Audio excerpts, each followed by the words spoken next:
Meus irmãos, a paz do Senhor Jesus. Quero vos trazer uma palavra que está no Evangelho de Marcos, bem como em outros evangelhos, que narra a primeira multiplicação dos pães realizada por Jesus. Então diz que Jesus viu grande multidão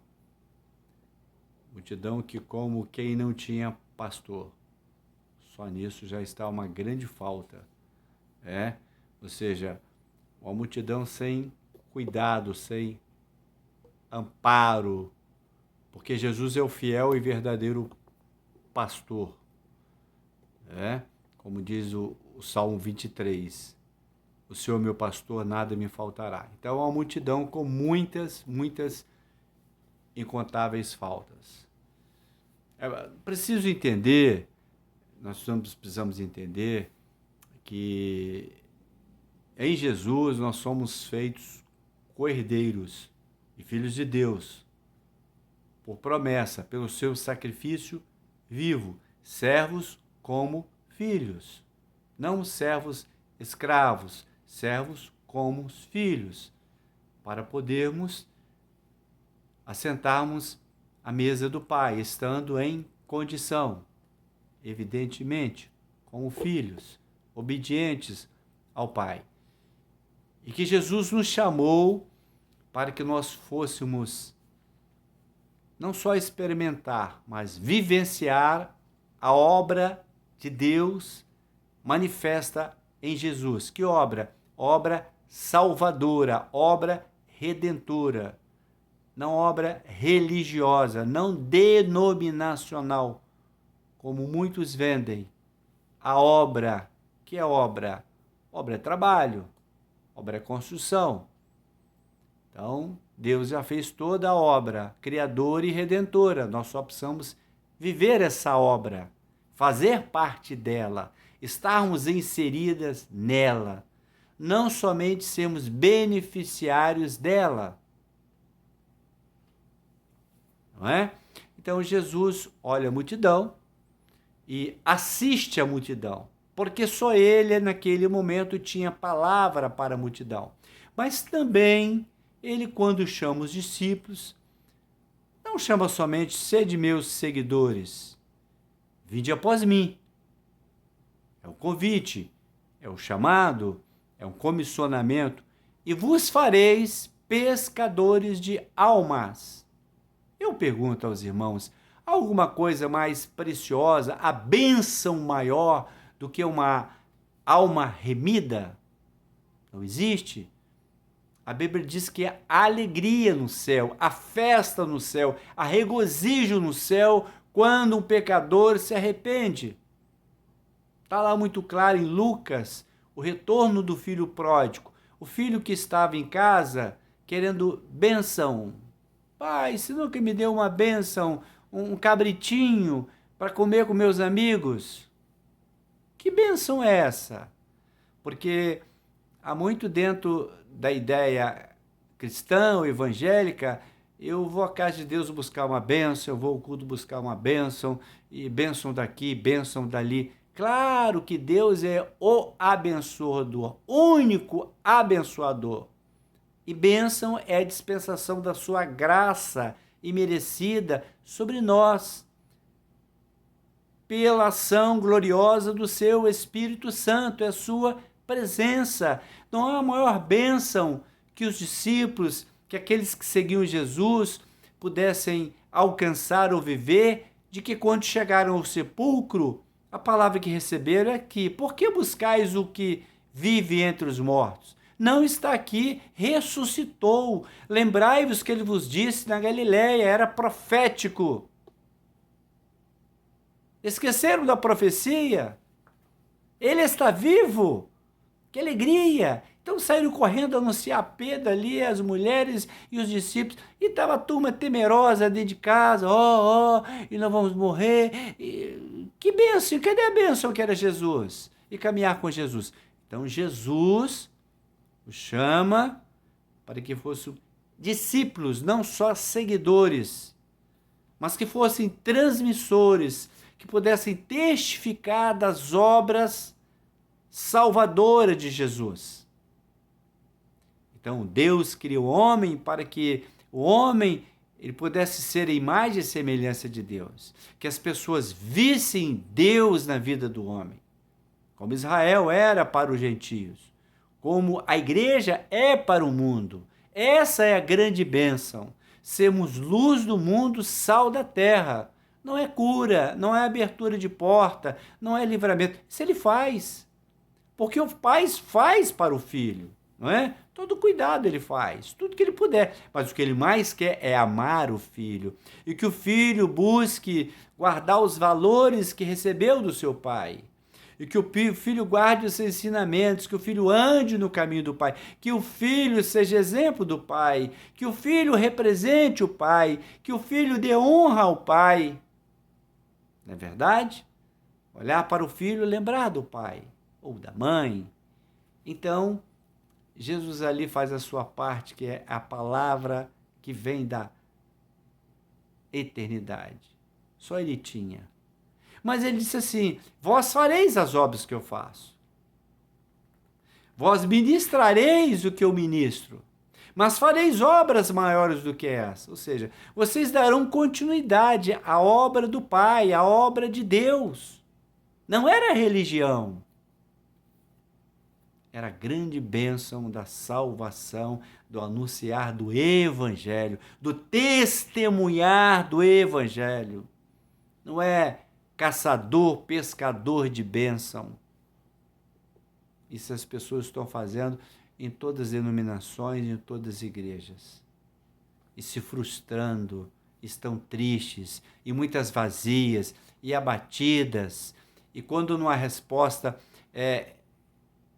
se esfriam na fé, se desanimam, se frustram, abandonam, deixam, não querem compromisso, porque a bênção para ela está é uma palavra, é uma mensagem, em um louvor, em algo fixo. Não. A grande bênção é conhecermos a Deus, como Ele é maravilhoso.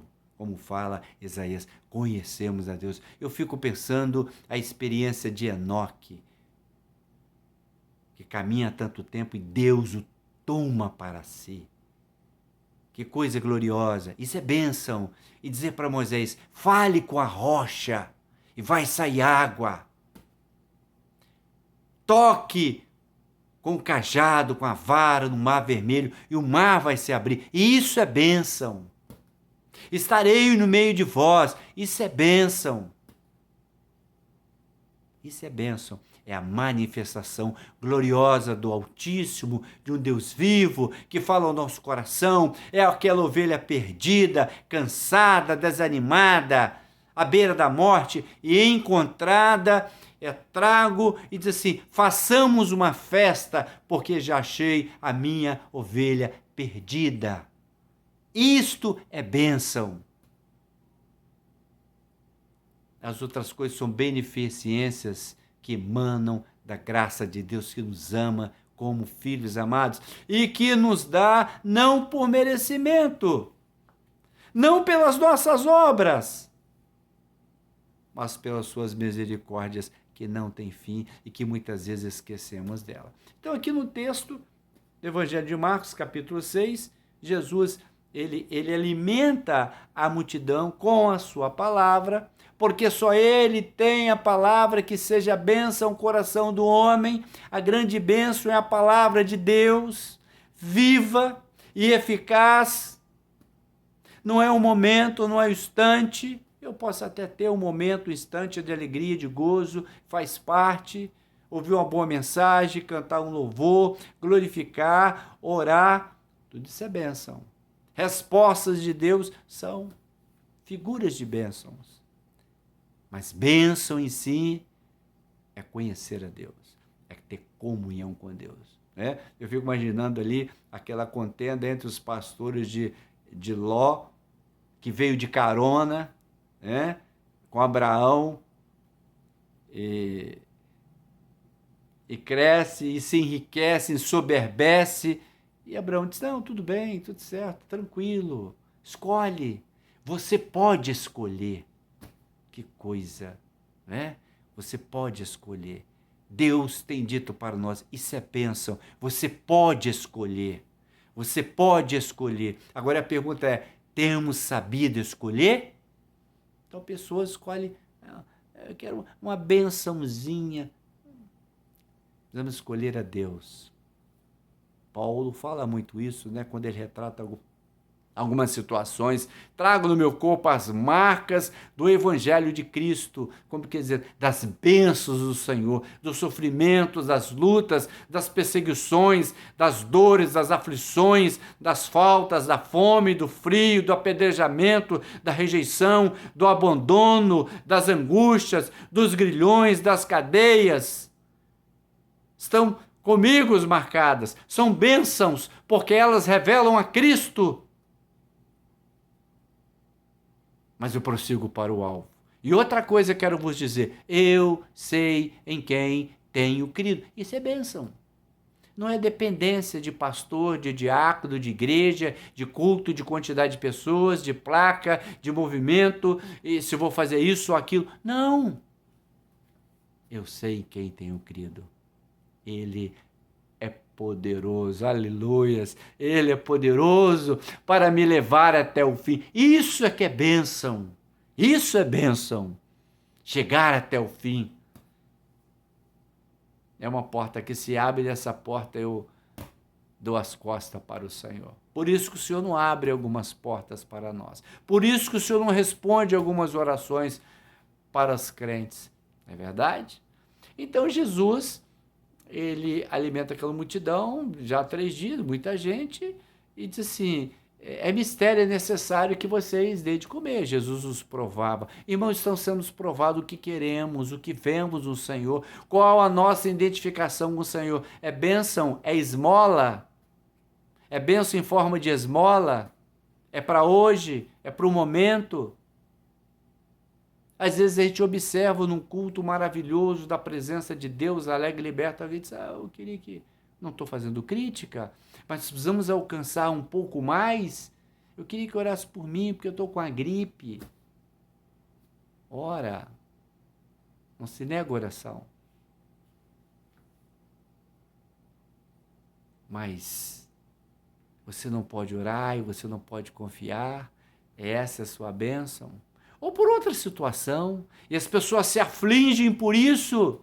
Eu estou há tanto tempo doente, mas muito mais do que isso, Deus te criou, Deus te formou, Deus tem cuidado de você, Deus te ama, sua mão está estendida, e se você tiver que ir para o céu doente, você vai, mas lá você não vai entrar doente, você vai entrar com um corpo incorruptível em glória, porque doente todo mundo vai ficar e morrer também.